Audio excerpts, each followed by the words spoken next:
And welcome back to the Halftime Report. I'm Bob Pisani. Time now for ETF Edge. As we approach the end of the decade, it's worth asking, what ETF had the biggest impact on the market in the last 10 years?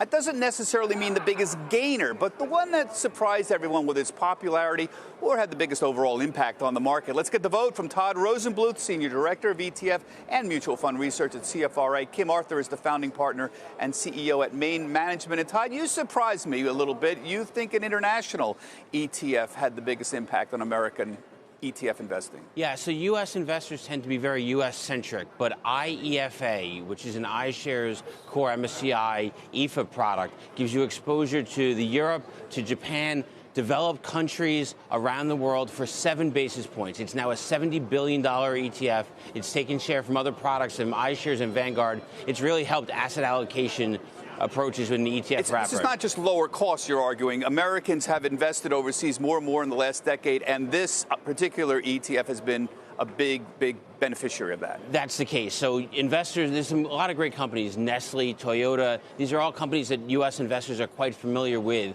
You can now get that in a low-cost ETF wrapper. And Kim, you have a nod to our old friend Jack Bogle at Vanguard. I sure do. VTI, so it's the total U.S. market exposure. It's got slightly lower median market cap than the S&P, so you're getting a size component to it.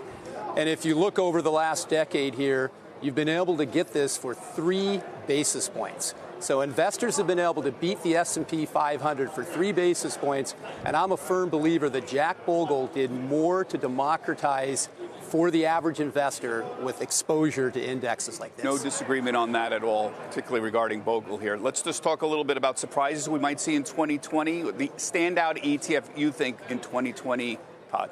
So we at CFRA like QUAL. This happens to be another iShares product. It's a quality ETF, again, tied to an MSCI index. Blue chip companies that have strong balance sheets, strong earnings trends. We think we're going to see moderate earnings growth, a strong and healthy economy, and blue chip companies can get exposure. And relatively low volatility in this as well, in qualities. Yeah, so these are companies that have strong return on assets, return on equity, a lower volatility, but with a growth angle to it. Just got less than 10 seconds. You're going for microcap. I'm going for microcap. This is IWC, iShares product. It trades at the same valuation as emerging markets that people seem to love, 13 times, 1.6 times book.